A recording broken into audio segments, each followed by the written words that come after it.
Hello again. We are very excited to release the first of 5 major milestones for the early access version of TFC. Our goal with this update was to provide more ways for players to play the game. We have added online co-op mode for Horde mode and added the option to include the AI in online matches. We've also made further general refinements to Horde mode and skirmish mode. So let's get into the details. Online co-op Horde mode was perhaps the most requested feature from our community. We have had Horde mode in the game for a while, but now you can team up with a friend and take on the Hordes together. In skirmish mode, you could previously only fight the one computer opponent on a small map, and you could only really change things up by changing the difficulty. Now, however, we have remade the skirmish mode UI and added more options. You can now pick between a small and a large map, add several AI opponents, assign them to teams, and set their difficulty levels individually. So now you can play 2-on-2, a free-for-all, or any other configuration you can think of. You can now also do all this for online matches. So, you and your friend can play against 2 AI opponents, or team up with AIs against each other, or again, however you like to configure it. We've also added a color picker, letting you pick the color of your civ and the AIs you're fighting with or against. Speaking of online matches, we have made some improvements to the lobby system, and you can now create passwords for your multiplayer rooms. And if you are the host, you can also kick people from the room, including spectators.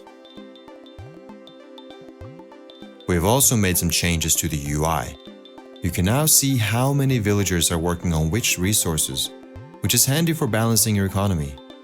You can also see how many villagers and military units you have. And all this is visible to spectators as well. With all the multiplayer options, we've also added a ping allies button, where you can direct your team members' attention to a certain spot on the map by placing a marker either on the map itself or on the minimap. You can also send your team members resources now. In the marketplace building, you now have access to a menu that lets you send clay, wood, metal, and food to your allies, giving you the ability to save a starving ally. We have added a more detailed unit description which surfaces the stats for the individual units, as well as the stat increases from upgrading these units. This should make it easier for players to make informed choices about which strategies to employ and which upgrades to purchase. There are several improvements to the skirmish AI. Along with some bug fixes, the skirmish AI now understands team games and free-for-all games, and can switch between multiple targets. It is also more focused in how it applies its strategies, and is in general making better decisions throughout the match. This is especially prominent when playing against the brutal AI.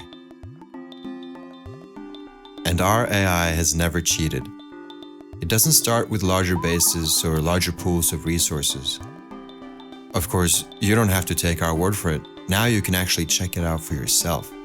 By setting up a multiplayer room and pitting 2 AIs against each other while you spectate, you can now see how the AIs progress through the match and how they prioritize different resources and so on. Our goal has always been to have an AI that doesn't cheat, and so you can expect further updates and improvements to the AI in the future. So these are all the main updates for the game for this milestone. There are a bunch more improvements and changes which you can find in the blog posts on Steam, including some minor balancing changes and a fair few bug fixes. We really hope you all enjoy this new update. Please give us feedback and ask questions either on Steam or in the Discord. We'll see you in the next video.